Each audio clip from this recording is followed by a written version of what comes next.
In this video, we will be investigating graphing data sets and creating models to represent the data using the graphing calculator.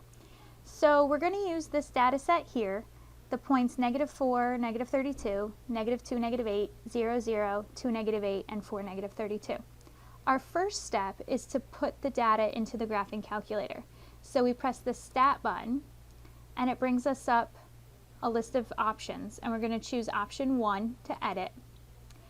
If there's already data in your list, we need to clear out the list by highlighting the name of the list and pressing clear and then enter. We repeat this process for the other list, and now we're ready to put in our data. So we type in our data pressing enter after each number.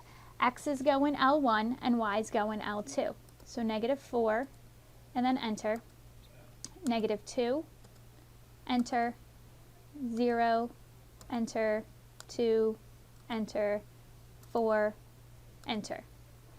Now we arrow over, and over here we have -32,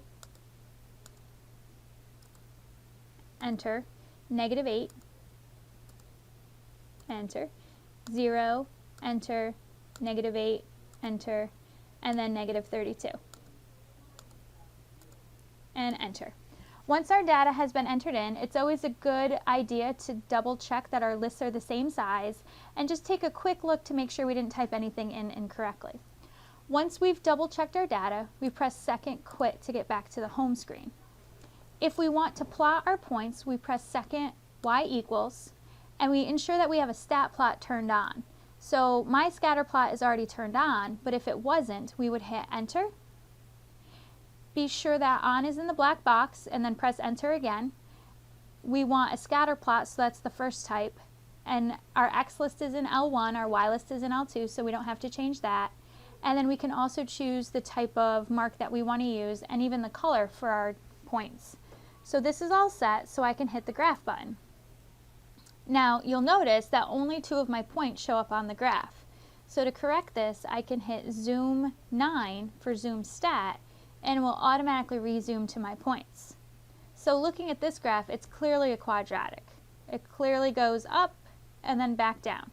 So now we go through the business of making the calculator create a model. So we press stat and then over to calculate, and under here, since we have figured out by looking at it that it's a quadratic regression, we're going to choose option 5. And it says that X list is L1, Y list is L2, which is good. We can store our equation right here using store reg EQ. And we can store that in L1, so it'll graph it at the same time as our points if we choose.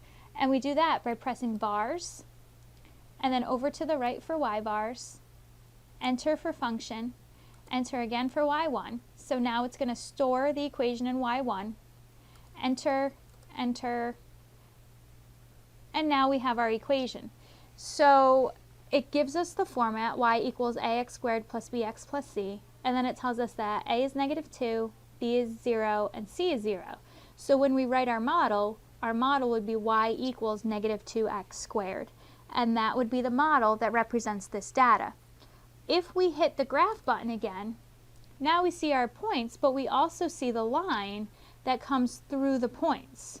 So that's what storing the equation did, was it made it so that if we click on y equals, we can see the equation, and then if we click graph, we see that it's a perfect fit. It goes through every single point, so it means that we chose a good model. I hope this video clarifies the steps needed to both graph points in the calculator and find a model to represent the relationship.